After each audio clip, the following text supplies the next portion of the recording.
Ku kuatkan hatiku, percaya janjimu, hidup kekal kau beri kepada hamba-Mu yang setia, selamanya bersamamu.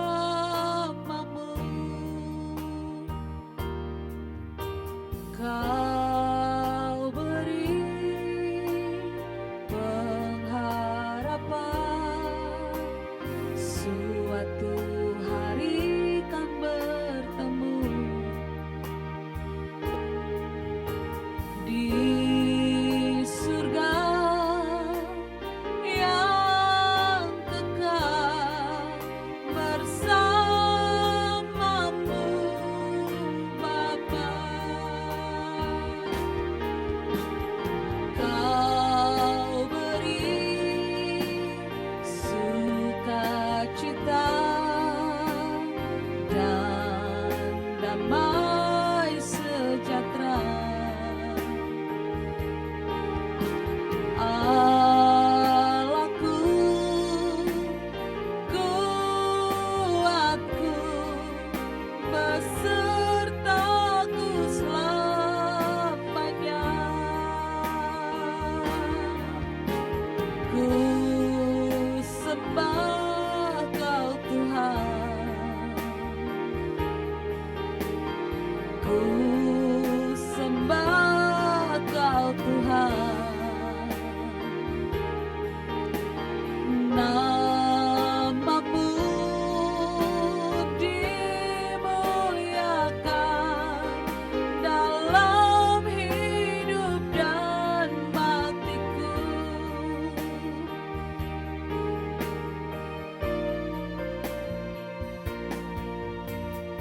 Ku kuatkan hatiku, percaya janji-Mu, hidup kekal Kau beri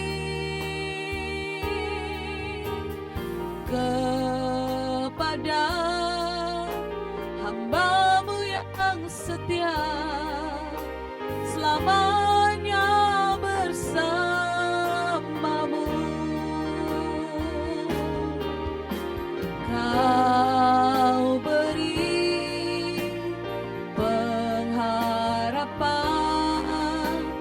suatu hari kan bertemu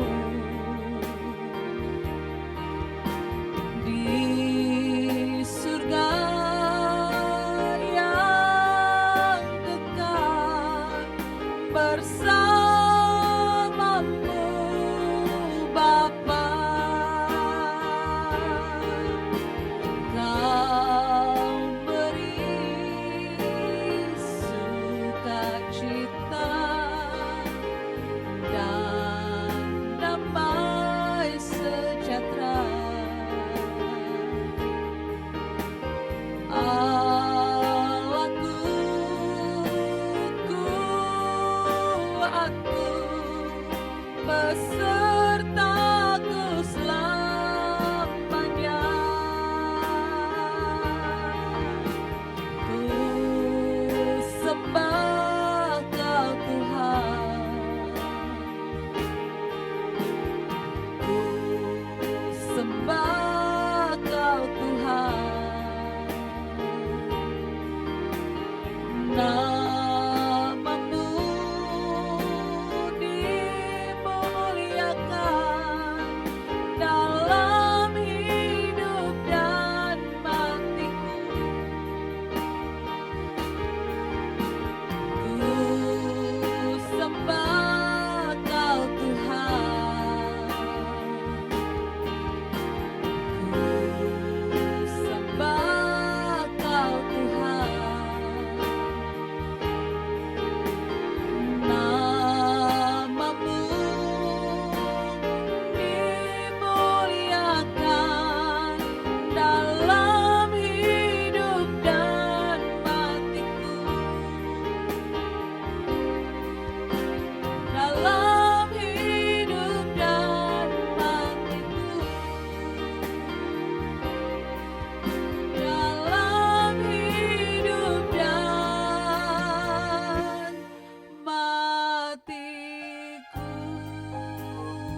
hidupku bukti kebaikan,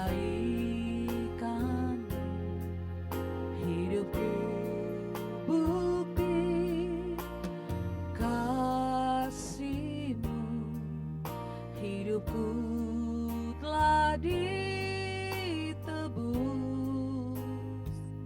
agar ku hidup bagi-Mu. Hidupku untuk memuliakan-Mu, hidupku untuk kenikmatan-Mu, hidupku untuk melayani-Mu seumur hidupku.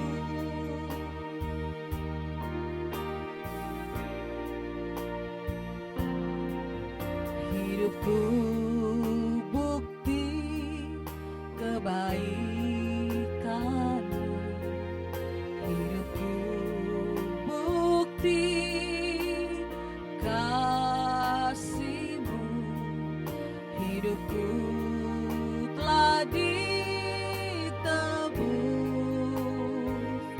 agar ku hidup bagi-Mu. Hidupku untuk memuliakan-Mu, hidupku untuk kenikmatan-Mu, hidupku untuk melayani-Mu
penghiburku di waktuku susah,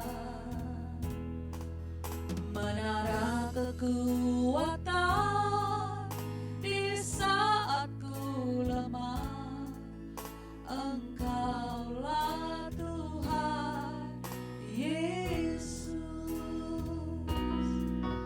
penolongku dalam kesesakan, penghiburku di waktuku susah, menara kekuatan di saat ku lemah. Engkaulah Tuhan Yesus, berseru dan Kau mendengarku. Ku berharap dan Kau tak kecewakanku. Berdoa dan Kau menjawabku. Sungguh Engkau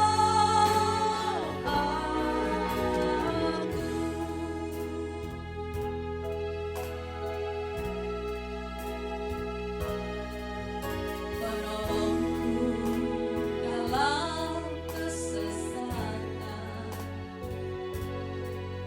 penghiburku di waktuku susah,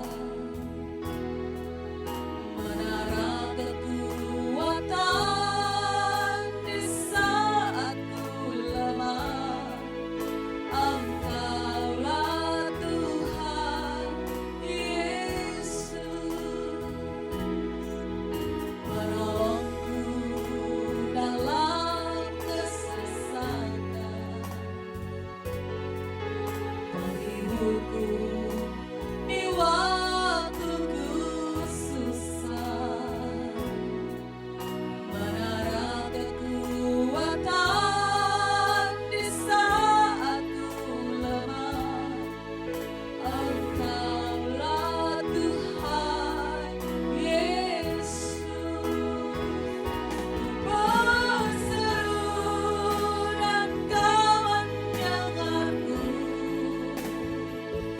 Ku berharap dan Kau tak kecewakanku. Berdoa dan Kau menjawabku. Sungguh Engkau Allahku, berseru dan Kau mendengarku. Ku berharap dan Kau tak kecewakanku. Berdoa dan Kau menjawabku.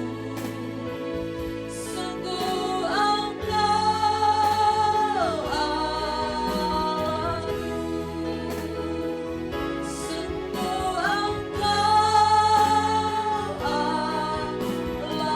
Allahku,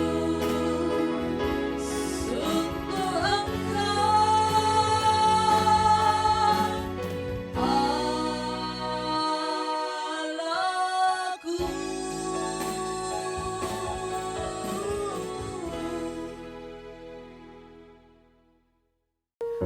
Shalom, salam sejahtera bagi kita semua.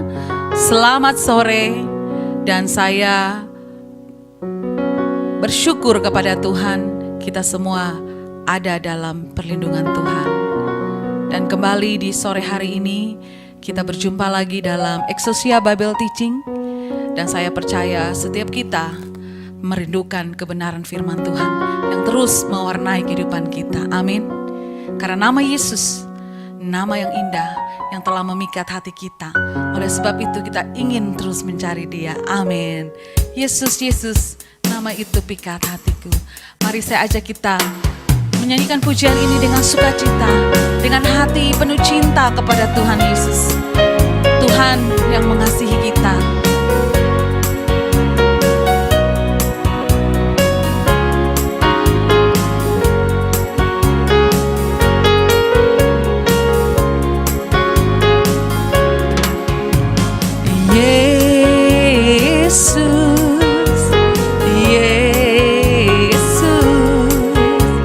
Yesus, nama itu pikat hatiku.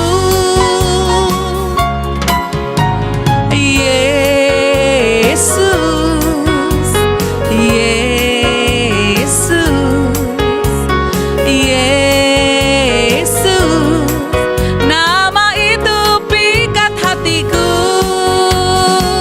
Dia hapus semua dosaku,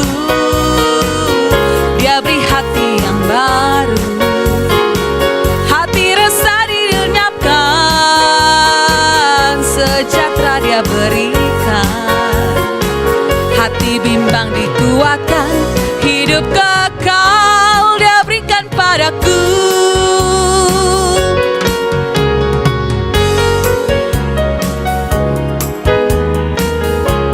Mari Bapak Ibu, kita bernyanyi bersama, memuji Tuhan Yesus.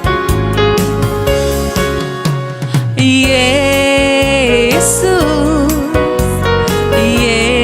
Yesus, Yesus, nama itu pikat hatiku. Sekali lagi, Yesus, Yesus, Yesus, nama itu pikat hatiku. Dia hapus semua dosaku, oh, dia beri hati yang baru, hati resah dilenyapkan, sejahtera dia berikan, hati bimbang dikuatkan, hidup kekal dia berikan padaku.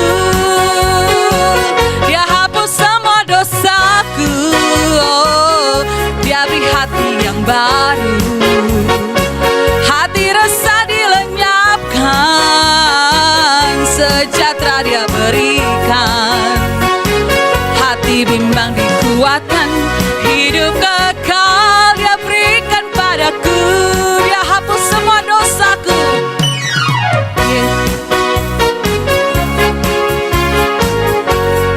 Dia hapus semua dosaku. Dia hapus semua dosaku. Dia beri hati yang baru, hati resah dilenyapkan, sejahtera dia berikan, hati bimbang dikuatkan, hidup kekal dia berikan padaku.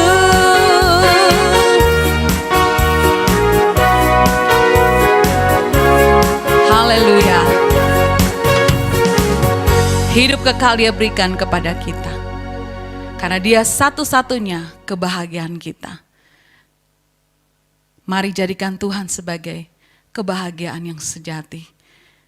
Tidak ada apapun yang dapat membuat hati kita bahagia.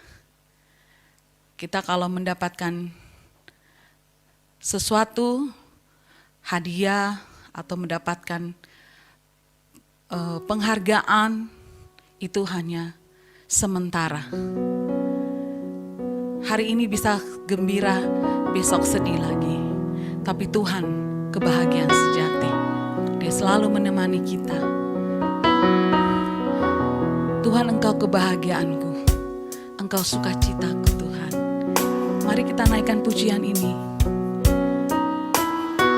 dan bawa hati kita makin mencintai Tuhan lebih lagi dan lebih lagi.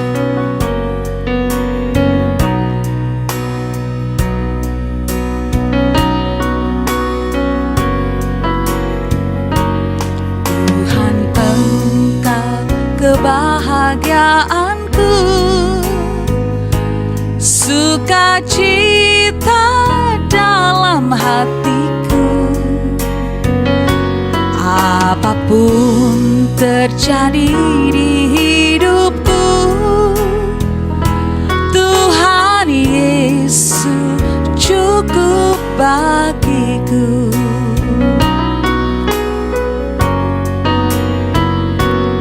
Tuhan, Engkau kebahagiaanku, suka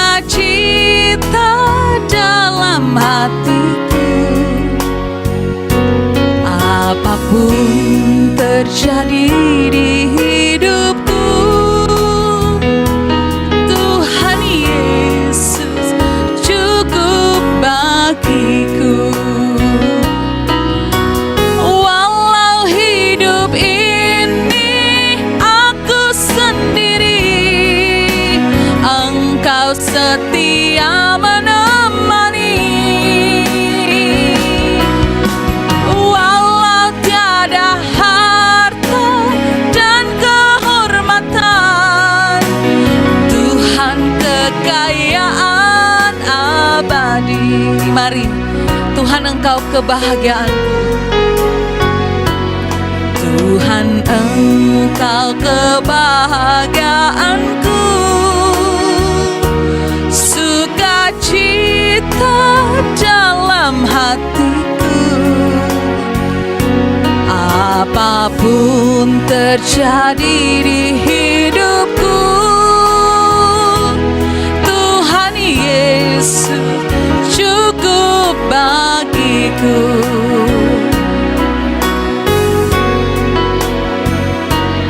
Tuhan Engkau kebahagiaanku,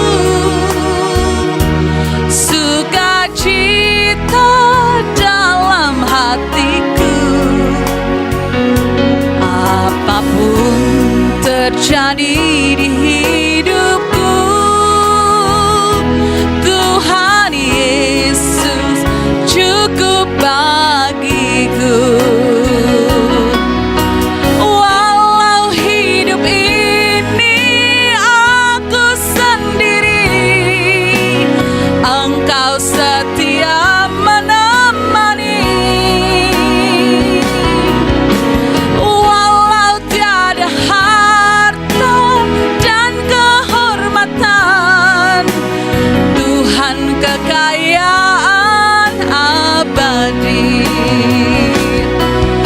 Walau hidup ini aku sendiri, Engkau setia menemani. Walau tiada harta dan kehormatan, Tuhan kekayaan abadi. Walau hidup ini aku sendiri, Engkau setia menemani. Walau tiada harta dan kehormatan, Tuhan kekayaan abadi. Tuhan kekayaan abadi. Tuhan kekayaan abadi.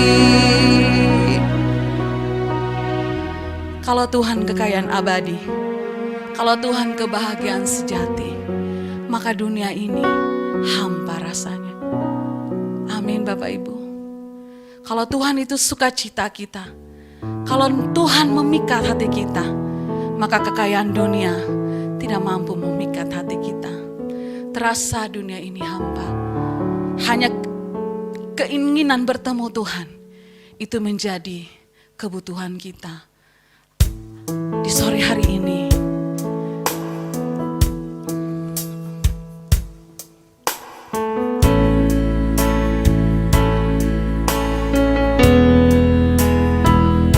ya Tuhan, hanya Engkau yang kami rindukan.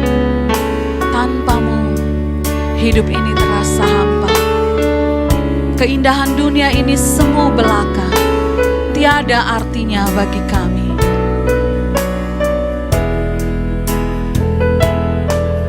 Terasa dunia ini hampa, fana, tiada bermakna. Semua kelabu, yang elok pun semu. Ya Bapa, nyalakan nyalakan nafasmu seperti pada putramu.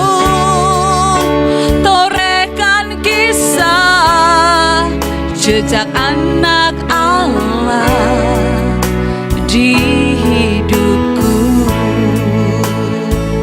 Terasa dunia ini hampa, terasa dunia ini hampa, fana, tiada bermakna, semua kelabu, yang elok pun semu.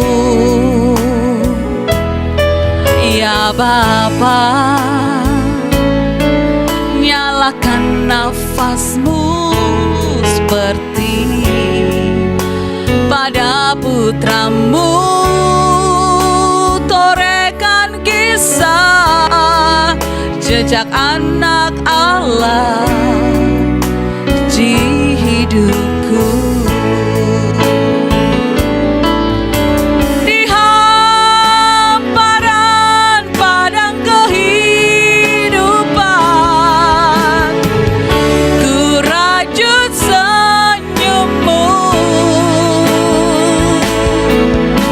Perjalanan ini walau dalam bara, mengukir permata, di relutku rencana jiwaku, tembangkan rinduku. Di tepi gitaku ku gapai madumu, belakang langit biru. Hanya Engkau Tuhan, kekasih abadi kami. Hanya Engkau Bapa yang menjadi tujuan hidup kami. Biar kebenaran-Mu boleh mengajar kami, kebenaran-Mu memurnikan kami, kebenaran-Mu menuntun kami, agar kami semakin mengenal Tuhan dan berkenan di hadapan Tuhan. Kiranya Tuhan memberkati hamba-Mu, urapi hamba-Mu, biar isi hati-Mu disampaikan melalui hamba-Mu kepada kami. Kami siap mendengarkan firman-Mu. Haleluya. Shalom Bapak Ibu, kita akan lanjutkan Exousia Bible Teaching pada hari ini, dan saya akan masuk dalam pembahasan serial khotbah pada sesi yang ketiga, dan ini adalah sesi yang terakhir untuk tema serial khotbah kebenaran Natal yang mengubahkan. Minggu lalu kita sudah tiba pada pembahasan bahwa bagaimana Yesus tampil sebagai seorang manusia yang mencapai kesempurnaan. Jadi saya sudah menjelaskan tentang bagaimana Yesus mencapai kesempurnaan dalam kapasitasnya sebagai manusia. Dan karakter yang menonjol dalam pembahasan tersebut adalah bagaimana Yesus taat kepada Bapa, bagaimana Yesus mengasihi Bapa dengan sempurna, dan bagaimana Yesus menjaga kesuciannya dengan sempurna. Nah, lalu saya membahas tentang bagaimana apa perbedaan antara kemanusiaan Adam dan kemanusiaan Yesus. Tentunya sama-sama terlahir dalam keadaan tidak berdosa. Anda harus catat itu. Jadi sama-sama terlahir dalam keadaan tidak berdosa, sama-sama terlahir dalam keadaan yang suci, tak bercacat, kudus. Tapi pada waktu menjalani kehidupan sebagai manusia ternyata berbeda. Adam berdaging tapi ditaklukkan dosa. Sedangkan Yesus berdaging tapi menaklukkan dosa. Adam manusia yang ingin menjadi Tuhan. Sedangkan Yesus Tuhan yang menjadi manusia. Dalam keadaannya disamakan dengan dalam segala hal dengan manusia. Jadi tidak ada perlakuan spesial, tidak ada hal yang lebih spesial terkait dengan kemanusiaan Yesus dibanding dengan manusia yang lain. Adam mengambil yang bukan miliknya sebagai manusia. Yesus sebagai manusia melepaskan yang menjadi miliknya. Adam sebagai manusia diusir dari Taman Eden karena berdosa. Tapi Yesus memilih tinggalkan surga demi menebus dosa. Adam mewariskan dosa, sedangkan Yesus mewariskan keselamatan. Adam memberontak kepada Allah Bapa. Yesus mentaati Allah Bapa. Adam mati karena jatuh dalam dosa, sedangkan Yesus mati demi menebus dosa manusia. Jadi sama-sama terlahir sebagai manusia yang tak bercacat, sama-sama terlahir sebagai manusia yang suci, tetapi kehidupannya berbeda. Nah, tergantung Anda dan saya mau ikut yang mana. Saya mengharapkan kita mengikuti pola kehidupan Yesus sebagai manusia yang mencapai kesempurnaan. Mari kita lanjutkan. Ada pertanyaan yang sangat penting. Mengapa Yesus layak menjadi penebus dosa? Mengapa Yesus layak jadi penebus dosa? Mari kita bahas sama-sama. Kalau kita belajar bahwa ternyata ada syarat untuk menjadi penebus dosa, tentunya semua kita tahu. Yesus kalau berdosa tidak layak jadi penebus dosa. Setuju? Maka yang layak menjadi penebus dosa adalah mereka atau pribadi yang tak bercacat, pribadi yang suci, pribadi yang kudus. Dan Yesus memenuhi syaratnya. Jadi Yesus layak menjadi penebus dosa karena Yesus tidak terlahir dalam keadaan dosa. Karena Yesus selama hidup sebagai manusia tidak pernah berbuat dosa. Itu alasannya. Yang berikutnya, alasan Yesus layak menjadi penebus dosa karena Yesus memiliki kehidupan yang berasal dari Allah Bapa, yang sempurna, yang suci, yang maha kudus. Dan Alkitab mencatat dalam Yohanes pasal 14 ayat 6 bahwa Yesus adalah sumber kehidupan. Yesuslah kehidupan itu. Dialah jalan itu. Dialah kebenaran itu. Jadi Yesus adalah kehidupan itu. Dia adalah jalan itu. Dia adalah kebenaran itu. Dan ini dibutuhkan oleh semua manusia. Manusia yang berdosa membutuhkan kehidupan yang tak berdosa. Manusia yang berdosa membutuhkan kehidupan yang suci, yang kudus. Dan manusia yang berdosa membutuhkan kehidupan kekal. Dan Kristuslah kehidupan kekal itu. Manusia yang tidak memiliki jalan pulang ke surga, dia membutuhkan jalan pulang ke surga. Dan itu hanya ada dalam diri Yesus. Manusia yang gelap, berdosa, yang terikat dengan dosa, membutuhkan kebenaran untuk dapat memerdekakan manusia dari dosa. Itulah Yesus. Jadi Yesuslah yang dapat memerdekakan kita dari dosa, karena dialah kebenaran itu. Yohanes pasal 8 ayat 32 berkata, kalau kamu tahu kebenaran, maka kebenaran itu akan memerdekakan kamu. Maka yang paling mahal dalam dunia ini adalah kebenaran. Jadi yang paling mahal dalam dunia ini adalah kebenaran. Tanpa kebenaran kita tetap diperbudak oleh dosa. Tanpa kebenaran kita tetap menjadi tawanan dosa. Tanpa kebenaran kita tidak bisa melihat kemuliaan Allah. Tanpa kebenaran kita tidak bisa berjalan menuju sorga. Nggak bisa. Kita membutuhkan kebenaran. Nah, yang ada dalam diri siapa? Yesus tentunya. Maka dia layak menjadi penebus dosa. Mari kita baca dalam Ibrani pasal 7 ayat 25 sampai ayat 27.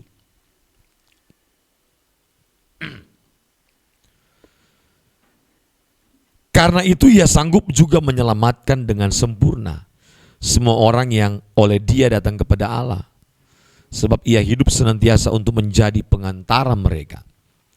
Sebab imam besar yang demikianlah yang kita perlukan, Yaitu, perhatikan baik-baik, Ibrani 7 ayat 25-27 yang saya baca sekarang ayat 26.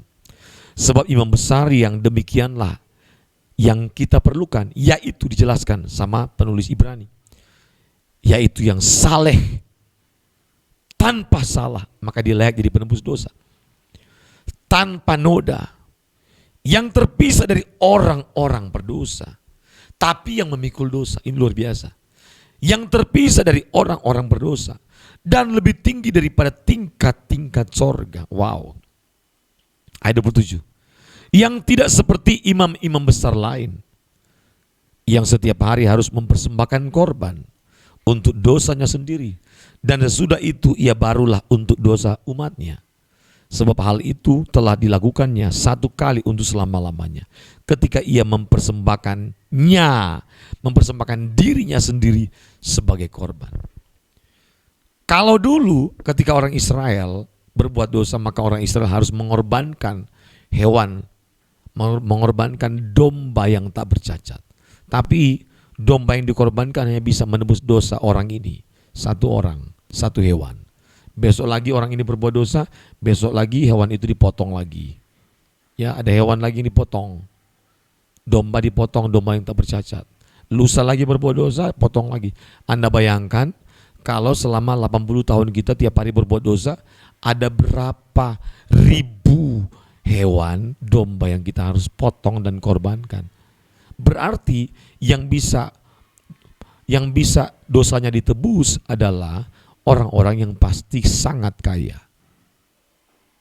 Tapi kita bersyukur Kristus rela mengorbankan dirinya untuk satu kali, untuk selama-lamanya. Satu kali untuk semua orang dan selama-lamanya. Tidak perlu ada korban kedua kali lagi. Kita tidak perlu lagi mengharapkan korban-korban yang lain. Kristus, dengan satu pengorbanan Kristus, satu kematian Kristus, itu cukup menjadi persembahan yang lunas membayar dosa umat manusia. Seharusnya ketika semua orang percaya memahami kebenaran ini, Anda tidak punya alasan lagi untuk berkhianat kepada Tuhan. Anda tidak punya alasan untuk tidak maksimal dalam hidup. Anda tidak punya alasan untuk tidak produktif dalam hidup. Anda tidak punya alasan lagi untuk bisa militan melayani Tuhan. Anda tidak punya alasan lagi untuk khawatir. Kenapa? Dosa kita aja ditebus, bagaimana cuman keperluan besok, keperluan lusa, kebutuhan-kebutuhan fana. Untuk masalah kekekalan aja Tuhan tebus, Tuhan selesaikan. Bagaimana untuk masalah fana? Maka saya mengajak kepada kita orang tua, ya, orang tua atau ibu-ibu atau bapak-bapak yang hari-hari ini khawatir, saya mau sampaikan, jangan khawatir, jangan takut, jangan cemas, jangan menyalahkan siapapun. Kenapa? Untuk masalah hidup kekal kita aja diselesaikan oleh Tuhan. Untuk masalah kekekalan kita, dosa kita aja yang bisa membawa kita kepada kebinasaan, Tuhan selesaikan. Apalagi cuma masalah-masalah fana yang setiap hari kita hadapi, itu bisa dilakukan dengan cara apa? Bekerja rajin, bertanggung jawab, terus mengandalkan Tuhan, hidup jujur, setia, pasti Tuhan berkati. Ya kalau Anda malas, tidak bisa Tuhan berkati. Ya kalau Anda setengah-setengah hati mengasihi Tuhan, tidak bisa Tuhan berkati. Kalau Anda setengah hati untuk melakukan pekerjaan, tidak bisa diberkati. Harus sungguh-sungguh. Pekerjaan apapun Anda yang Anda kerjakan harus sungguh-sungguh. Kerjakan dengan sungguh-sungguh, tulus, setia, jujur, bertanggung jawab, disiplin, suka menolong orang, murah hati. Nah harus begitu. Jangan takut. Jangan takut kalau Anda kekurangan. Dosa kita yang masalah dosa ini kan masalah kekal. Masalah bisa membawa kita kepada kebinasaan kekal. Diselesaikan oleh Tuhan. Anda harus ingat itu baik-baik. Yang paling besar masalah manusia itu dosa. Sudah diselesaikan oleh Tuhan. Bayangkan tuh. Apalagi masalah-masalah yang lain. Tidak usah khawatir. Tadi saya bilang sama rekan-rekan pengurus Stakupang. Saya bilang jangan takut. Kita masih kurang, kita terbatas, tapi kita juga bisa membantu orang.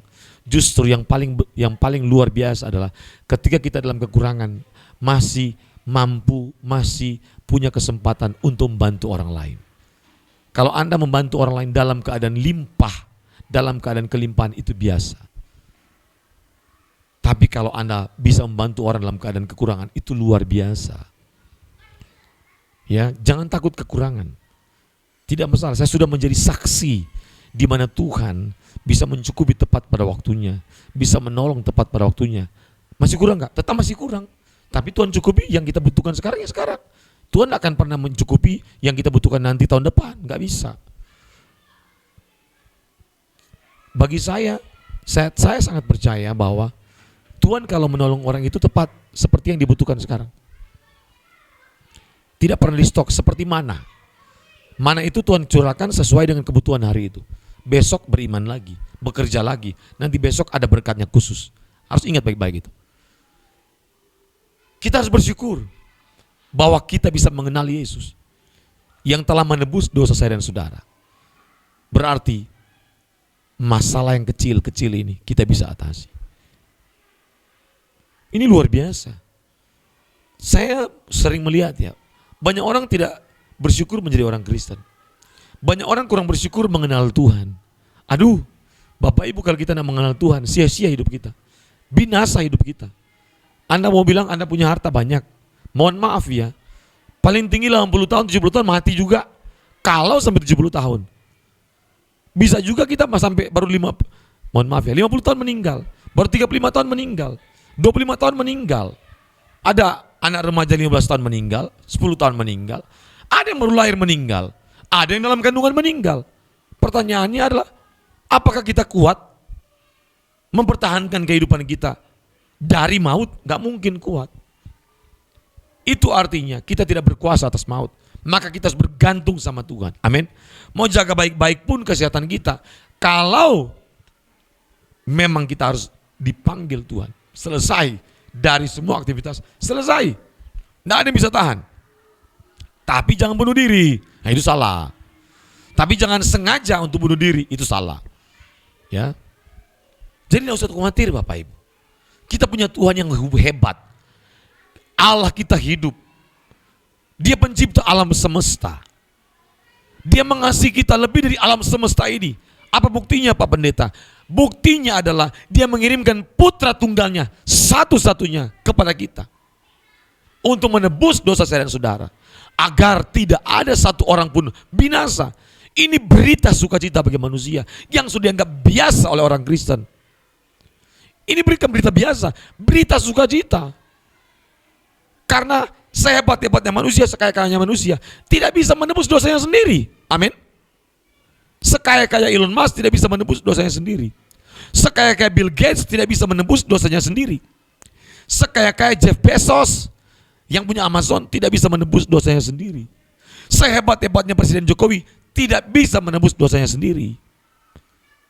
Harus ada pribadi yang tidak bercela, yang suci, yang kudus, sumber kehidupan, agar ketika dia menebus dosa kita dalam keadaan pertama, dalam keadaan suci, maka layak dia menebus dosa. Dan kedua, dia menebus dan bisa bukan cuma untuk 2 orang tebusannya, bukan untuk 100 orang, bukan untuk 1 juta orang, bukan untuk satu bangsa, bukan satu kelompok orang. Maka jangan percaya kalau Yesus menebus cuma satu kelompok tertentu, yang ini diselamatkan, yang ini tidak. Salah pasti itu. Yesus menebus semua dosa manusia. Karena Allah tidak menghendaki satupun binasa. Itu kebenaran Alkitab. Bukan kebenaran sinodal, bukan kebenaran doktrin dari satu gereja.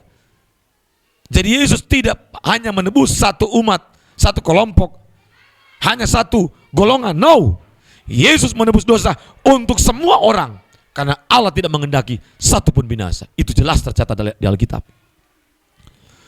Maka Allah mengirimkan putra tunggalnya. Dia tidak mengharapkan ada satupun binasa, karena semua kehidupan manusia berasal dari Allah. Amin. Semua kehidupan manusia berasal dari Allah, maka tidak diharapkan satupun binasa. Allah tidak menginginkan satu orang binasa. Maka saya ingat betul ketika saya ditunjuk menjadi ketua youth di Jakarta, di Kelapa Gading, maka saya taruh langsung visi saya, selamatkan jiwa berapapun harga yang harus dibayar. Selamatkan jiwa berapapun harga yang harus dibayar. Dan tema tema untuk tahun ini di Sekolah Generasi Unggul adalah tahun penuaian jiwa-jiwa. Itulah hati Tuhan. Anda boleh mengerjakan apa saja, boleh meraih apa saja, boleh mendapatkan apa saja, boleh menorehkan prestasi apa saja, boleh mendapatkan banyak harta, banyak aset, banyak prestasi. Tapi kalau apa yang kita kerjakan tidak untuk menyelamatkan jiwa-jiwa, nol. Karena Yohanes pasal 4 ayat 32 berkata bahwa makananku ialah melakukan kehendak Bapa-Ku yang mengutus aku dan menyelesaikan pekerjaan yang Bapa percayakan kepada Yesus. Pekerjaan apakah itu? Pekerjaan penyelamatan manusia. Jadi kalau ditanya apa pekerjaan yang paling mulia, yang paling hebat, yang paling luar biasa, yang paling mahal, yang paling bernilai kekal, cuma satu, pekerjaan menyelamatkan manusia. Amin. Makanya saya namakan tim di Sekolah Generasi Unggul, semua mentor, semua pimpinan sekolah, namanya tim penyelamat generasi. Mendidik untuk menyelamatkan. Kita tidak boleh mendidik tapi tidak menyelamatkan orang. Mendidik untuk menyelamatkan. Mendidik dengan kesucian. Itu slogan-slogan kami di Generasi Unggul. Mendidik untuk menyelamatkan. Percuma jika pendidikan kita tidak menyelamatkan orang. Berarti itu bukan pendidikan Kristen. Pendidikan Kristen pasti menyelamatkan orang. Itulah hati Tuhan. Yohanes pasal 3 ayat 16 berkata, karena begitu besar kasih Allah akan dunia ini, sehingga ia telah mengaruniakan anak yang tunggal, supaya setiap orang yang percaya kepadanya tidak binasa, melainkan beroleh hidup yang kekal. Ini hati Tuhan, Bapak Ibu. Ayat ini sering dibacakan dalam acara-acara Natal, tapi tidak semua bisa mendalami, menghayati, dan menghidupi ayat ini. Dianggap biasa. Ini bukan ayat Natal saja. Inilah hati Allah. Karena begitu besar kasih Allah akan dunia ini, sehingga ia telah mengaruniakan anak yang tunggal, supaya setiap orang yang percaya, setiap orang yang percaya kepadanya tidak binasa, melainkan beroleh hidup yang kekal. Berarti harus percaya kepada Allah. Harus percaya kepada Kristus Yesus, Tuhan dan Juru Selamat. Harus mengikuti kehidupan Yesus Kristus. Karena arti percaya adalah kita mengikuti kehidupan Yesus. Itu arti percaya.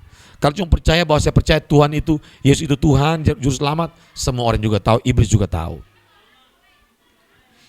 Ibrani pasal 5 ayat 7-9. Dalam hidupnya sebagai manusia, ia telah mempersembahkan doa dan permohonan dengan ratap tangis dan keluhan kepada Dia yang sanggup menyelamatkannya dari maut, dan karena kesalehannya ia telah didengarkan. Bapak Ibu dengar baik-baik. Kedatangan Yesus Kristus ke dalam dunia bukan hanya sekedar menebus dosa dan selesai. Tapi ada satu pesan, ada satu kebenaran, ada satu kehidupan yang Yesus mau tinggalkan. Apa? Ikutlah aku. Maka dia ulang-ulang, ikutlah aku. Ikut apa? Ikut kehidupannya. Makanya dalam 1 Yohanes 2 ayat 6 berkata, barang siapa berkata ia ada dalam Kristus, ia ada dalam Dia, maksudnya Kristus, ia harus hidup sama seperti Kristus telah hidup. Harus, wajib, mutlak, absolut. Harus mengikuti kehidupan Kristus. Dalam hal apa? Kita harus memiliki kasih Kristus. Kasihnya sempurna kepada Allah Bapa, kasihnya sempurna kepada sesama. Kita harus mengikuti ketaatan Kristus. Kita harus memiliki ketaatan Kristus. Ketaatan sampai mati, dia taat kepada Allah Bapa. Kita harus memiliki kesucian seperti Kristus. Dia suci, pikirannya suci, perasaannya suci, gairahnya suci, hasratnya suci, batinnya suci, emosinya suci, rencananya suci, perkataannya suci, tindakannya suci, keputusannya suci, seluruh aktivitasnya suci. Ini namanya kehidupan yang berkualitas, seperti yang Allah kehendaki. Karena kesucian bukan hanya bicara tentang keadaan bersih, tetapi kemampuan untuk melakukan segala sesuatu yang sesuai dengan kehendak Allah. Kemampuan untuk melakukan segala sesuatu dengan tepat, akurat, sesuai dengan kehendak Allah. Itu kesucian. Kesucian bisa berarti kehidupan yang berkualitas Kristus. Kesucian berarti hidupnya produktif, menjadi anggur yang tercurah, menjadi roti yang terpecah, menjadi berkat bagi banyak orang. Kesucian juga berarti kehidupannya dinikmati oleh orang lain. Karena kesucian bicara tentang menghadirkan kehidupan Allah dimanapun kita ada. Amin. Mari kita berdoa. Bapa, hamba sudah selesai menyampaikan isi hatimu. Roh Kudus lanjutkan berbicara kepada semua yang mendengarkan. Kami mau mengikuti kehidupan-Mu. Kehidupan Yesus Kristus Tuhan kami. Juru selamat kami dan teladan hidup kami. Roh Kudus bantu kami. Bantu kami Roh Kudus. Buat kami makin militan kepada Tuhan. Bukan buat kami makin mengasihi Tuhan. Dengan segenap hati, segenap jiwa, segenap kekuatan, segenap akal budi. Dan mengasihi sama seperti diri kami sendiri. Berkati semua yang telah mengikuti ibadah Exousia Bible Teaching. Berkati Bapak. Bapak Ibu mari angkat tangan berdua-dua dan terimalah berkat Tuhan. Berkat dan anugerah daripada Allah Bapa, cinta kasih daripada Tuhan kita Yesus Kristus, tuntunan, pertolongan, perlindungan, pemeliharaan yang sempurna dari Roh Kudus menyertai kita mulai sore ini sampai Tuhan Yesus datang pada kali yang kedua menjemput kita semua untuk orang saleh untuk pulang ke rumah Bapa yang kekal, agar kita memerintah bersama Kristus di kerajaan surga sampai selama-lamanya. Dalam nama Yesus. Amin. Shalom, Tuhan berkati.